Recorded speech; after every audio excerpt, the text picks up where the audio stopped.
that poll has numbers in it. That's a basket of polls that were taken before that big inflammatory debate on Saturday night and also after.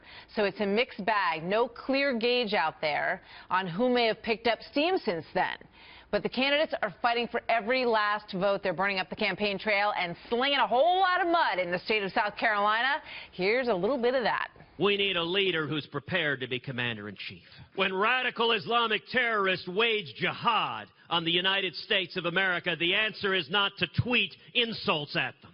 Here's a guy, he came out with such an unbelievably strong statement that Ted Cruz is the most dishonest person in the, like the most incredible statement. What I'm telling you is true. I've never seen a human being lie so much. He lies about everything. If a real estate developer tried to take your property to build a hotel, I'm just saying, I'm just using that as an example.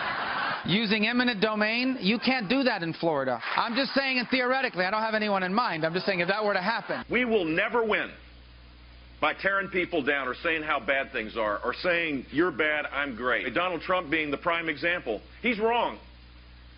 He is totally wrong. And I'm not about to let a guy hijack the conservative cause that has created the greatness of this country. I will fight to the bitter end. And fight they will. Senior correspondent John Roberts live in Mount Pleasant, South Carolina this morning at the heart of all the action right now in the political sphere. John, good morning to you. What's the latest there?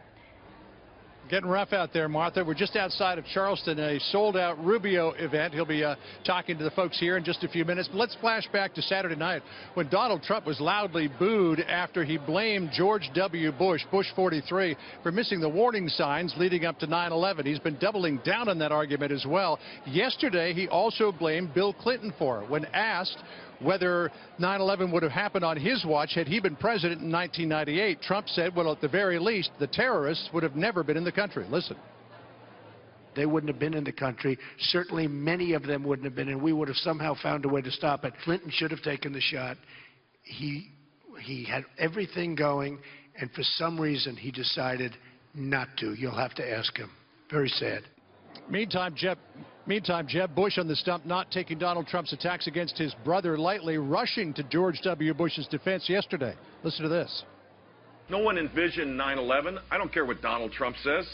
The guy is a complete loser with his statements about this. You can't anticipate things. It's what you do when it happens that matters. My brother responded in a way that I'm proud of.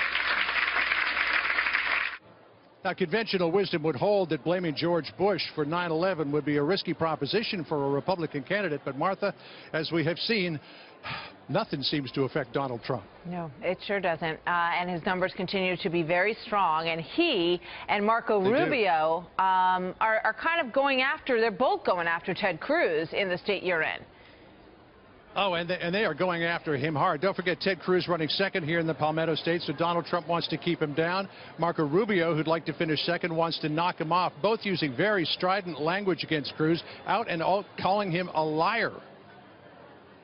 This has been a pattern now with Ted. I mean, he spent the last 2 weeks literally just making stuff up. I just think it's very disturbing that you can just come and make things up about people and believe no one's going to call you out on it. And it's now become a pattern. So we have to clarify that. We can't let that stand unchallenged. Rubio, Cruz, and Trump all going from that very important evangelical vote here in South Carolina. Donald Trump making the case that lying isn't exactly keeping with Christian values. Martha? Fascinating politics in South Carolina. John, thank you.